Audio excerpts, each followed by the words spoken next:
So, andito tayo ulit sa Ginigibang Barangay Hall po sa Santa Cruz, Maynila, no? Along Alonso Street. At ito na yung update as of Friday, July 11, 2025. Ang oras natin mag-alas 2 po ng hapon. So, ito na yung itsura po niya nung ito na yung Barangay Hall dito sa Bangketa sa Barangay 313 Zone 31, Santa Cruz, Maynila. And ngayon umuulan ng tipak ng mga semento dito. And yun yung itsura niya. Natanggal na rin yung pinaka-board dito na may nakalagay pong pangalan, no, na Barangay 313 Zone 31. So i-zoom in ko muna sa inyo, no. Pakita ko sa inyo yung itsura. Ayan. Umuulan ng debris. So yan yung sa may ika-4 na palapag. Pinapayagan naman umakit sa taas kaso medyo nakakatakot din. Lalo't wala kang PPE, no? Ito yung sa may ika-3 palapag. Yan yung itsura niya. Butas-butas na siya, oh. Maging yung likod ng building, butas-butas na rin. Ayan, sa ika-2 palapag. Lahat butas na ata. Oh, halos butas na lahat. Ayan. Puro butas na. Then yung sa may pinaka ground floor, ayan.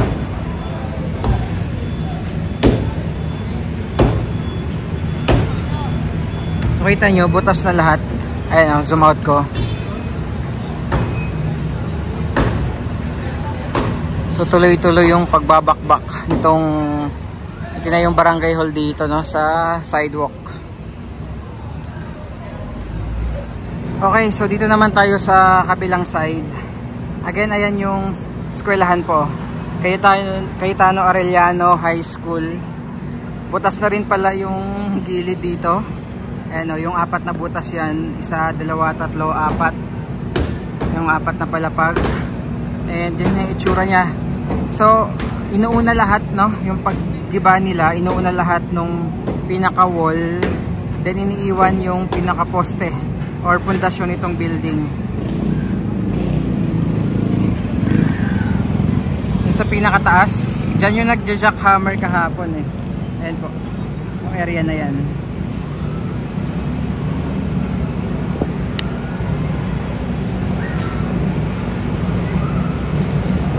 Abangan natin, no, kapag totally demolished na talaga itong building dito sa Bangketa.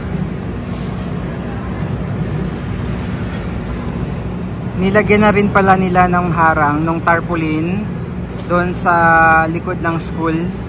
Tingnan nyo po, ayan, no? Kasi kahapon, no, nung nagja-jackhammer sila, merong mga nagtatalsikan ng mga debris. So medyo delikado sa mga estudyante dyan sa loob ng eskwelahan. Kaya ayan, tuloy-tuloy na yung kanilang tibagan dito kasi merong nakaharang na tarpaulin, tolda. Ayan, meron ding net para sa ongoing tibagan ngayong hapon.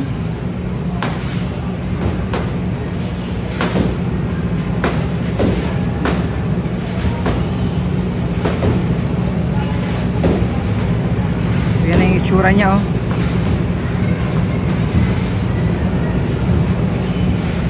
Nandito rin naka-standby yung truck ng demolition team, no, para maghakot ng mga natibag na mga debris. And again, ito yung eskwelahan. So pag totally natibag na to, liliwanag na ulit yung almost half nung building ng classroom na natakpan nitong itina yung Barangay Hall po dito sa Bangketa, no.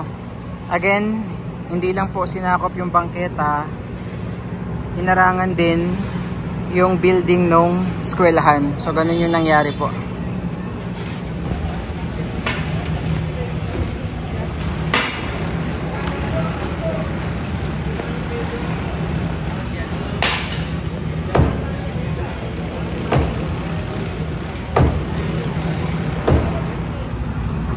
So totally closed naman itong area.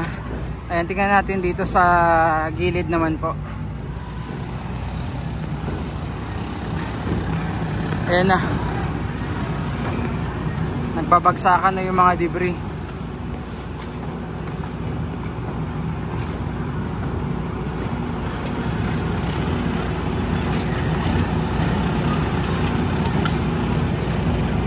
naka-jackhammer si kuya dun, oh.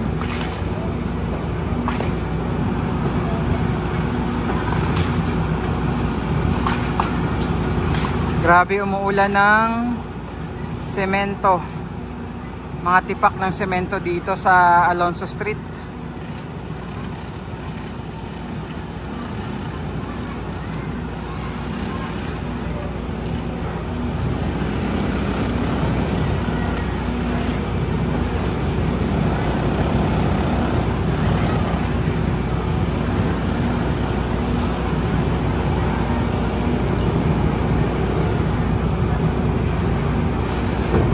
May butas na rin dito. Ito yung side view, no? Butas na yung apat na palapag.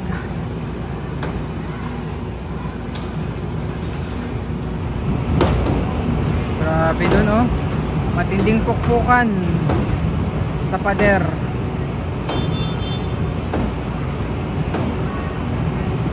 Again, don't worry po kasi may tarpaulin na harang para hindi tumagos dun sa mga classroom, no? Yung mga tipak ng semento.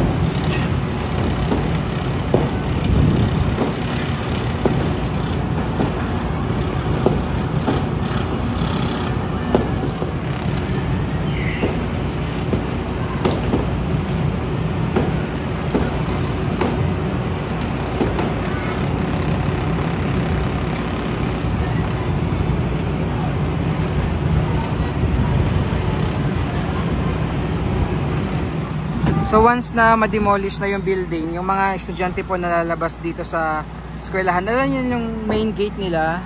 So maayos na silang makakadaan dito, oh. Patawid dun sa may kabilang kalsada, Dorotea Jose. Kasi tingnan nyo, sakop na sakop talaga yung bangketa. Kaya ang mga estudyante dito talaga sila dadaan sa kalsada, no? Pag dadaan sila sa bahaging ito.